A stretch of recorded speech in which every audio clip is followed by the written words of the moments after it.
All right, guys, in this box is the infamous, I think it's pronounced Percath electric pressure washer. It was available on Amazon for like $90 or so and advertises 2175 PSI and 2.1 GPM.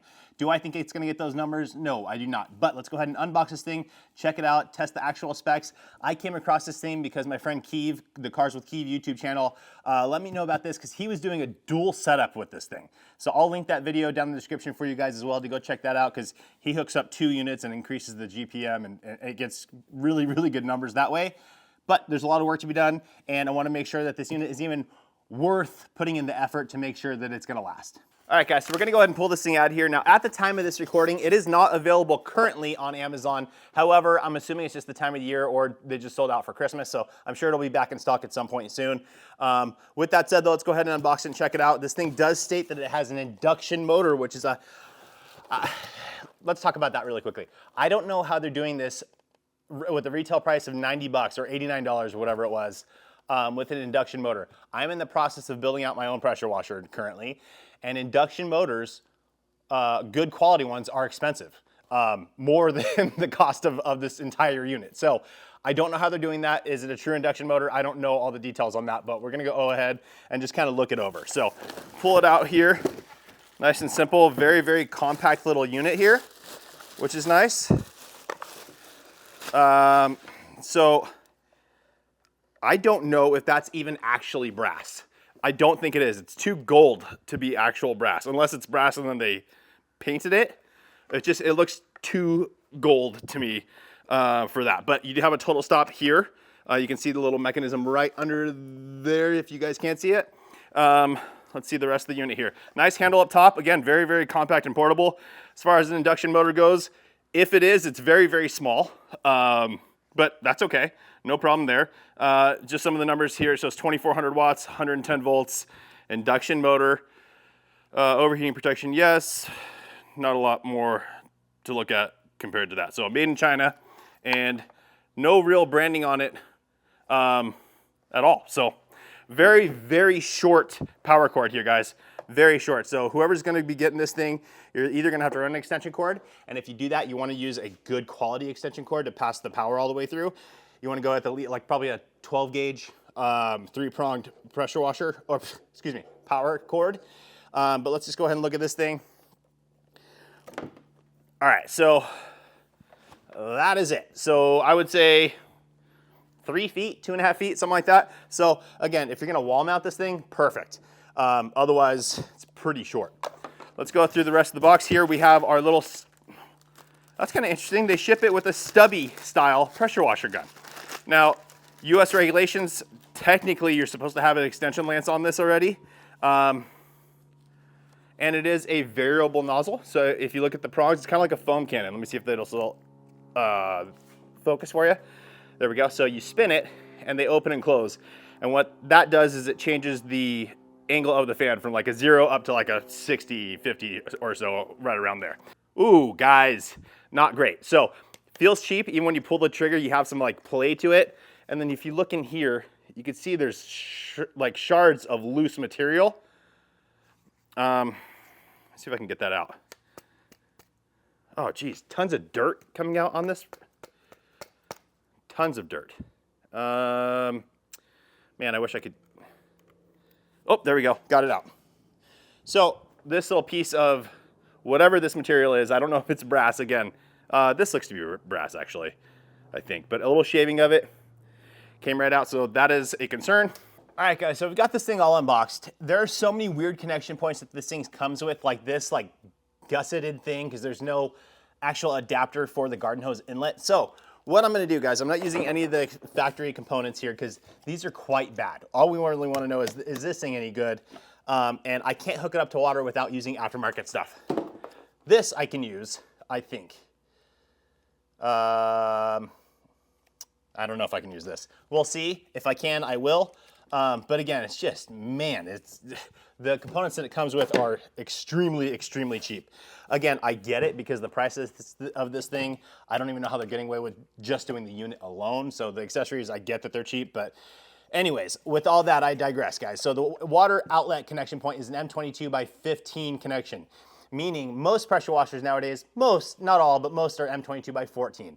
The inner diameter of the little piece that fills the hole is 14 millimeters, and this thing is 15 millimeters. So you wanna make sure you get an M22 by 15, otherwise it will leak. As far as the water inlet goes, I took this off of an Adams Pro pressure washer just so that we can get a connection because they don't give it to you. So, well, let's see if this will line up. Yeah, let's see.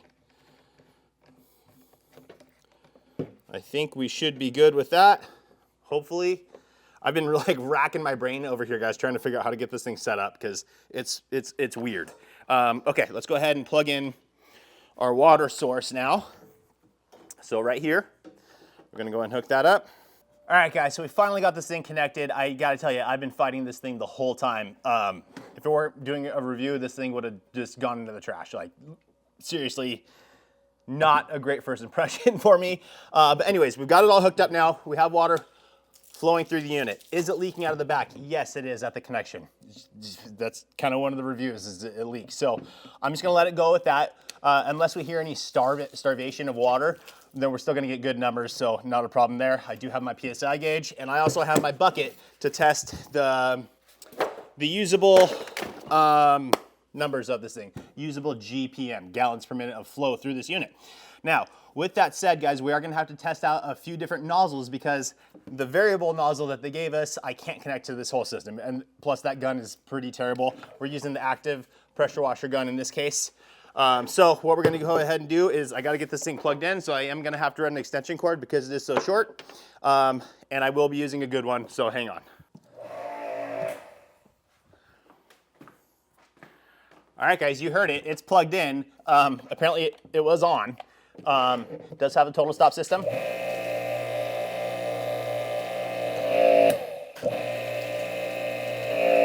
Sounds pretty good. You know, a little bit of a higher pitch and kind of a rev up when you turn it off.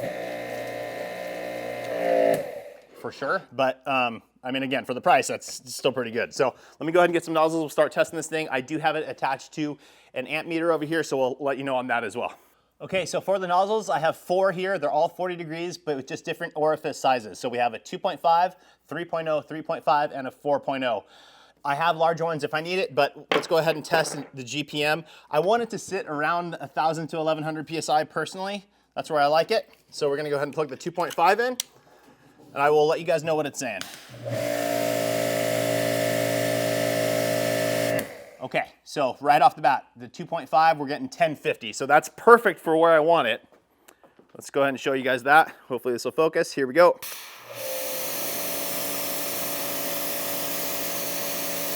Okay. Just real quickly, let's go ahead and hop up to the 3.0 just to see what it does. That is this one. I'm assuming we're gonna drop to 900 or so PSI.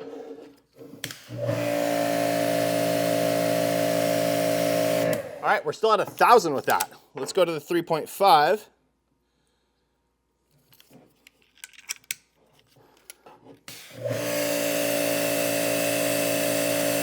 And that we dropped all the way to 800, so that's kind of inconsistent. So 2.5 or 3.0, we'll test the GPM for both of those.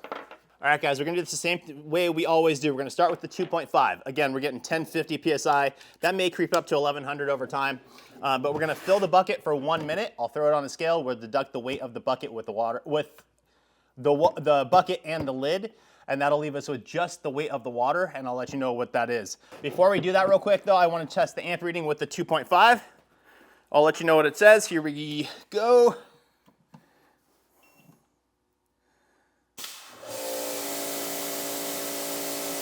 .6 amps, so very easy going on this machine. All right, let's go ahead and test the GPM. We're gonna run this in the bucket for 1 minute. I've got my stopwatch here. All right, 1 minute, here we go.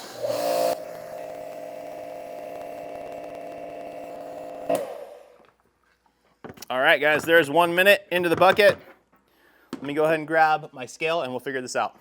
All right, guys, so I just went ahead and did the measurement, and unfortunately at 1050, we're only getting 1.325 gallons per minute. So, I mean, I would go with the Ryobi 1600 or 1800 over this thing, to be perfectly honest. Now, it is an induction motor, which should last longer, but when we look at the build quality of the rest of this thing, I don't have that confidence that it is gonna last that much longer, especially when you have to get all these adapters to make this thing work. Plus it's still leaking, yada, yada, yada. Anyways, with that said, let's go ahead and check the 3.0 nozzle real quick, just for fun. I'll let you guys know where that sits. Actually, here, I'll let you know what the amp reading is.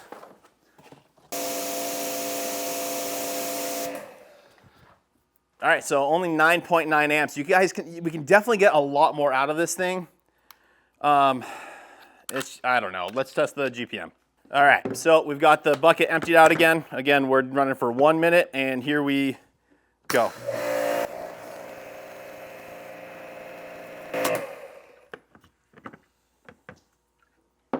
Now with that 3.0 nozzle, again, we're right under 1,000 PSI, so this is definitely the one I would use, because the other one we're getting 1,050 at 1.325. Now we're getting just about 1,000, and we did increase all the way up to 1.56 GPM. So getting much, much better numbers there. Now, again, for me, I'd still probably just go with like a Ryobi or something like that. The warranty on those things is so good. They're available at your local Harbor Freight, Home Depot, or the Craftsman units at Lowe's, or I'll link some on Amazon for you guys as well. But this one, it's very rare that I talk negative about anything. Usually I try and find the highlight about it.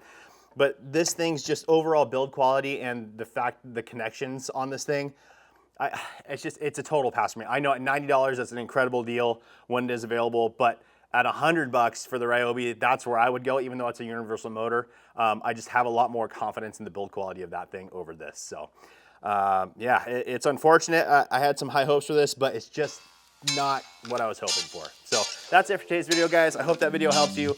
Please make sure to like the video, make sure you subscribe, turn on that notification bell, and we will see you on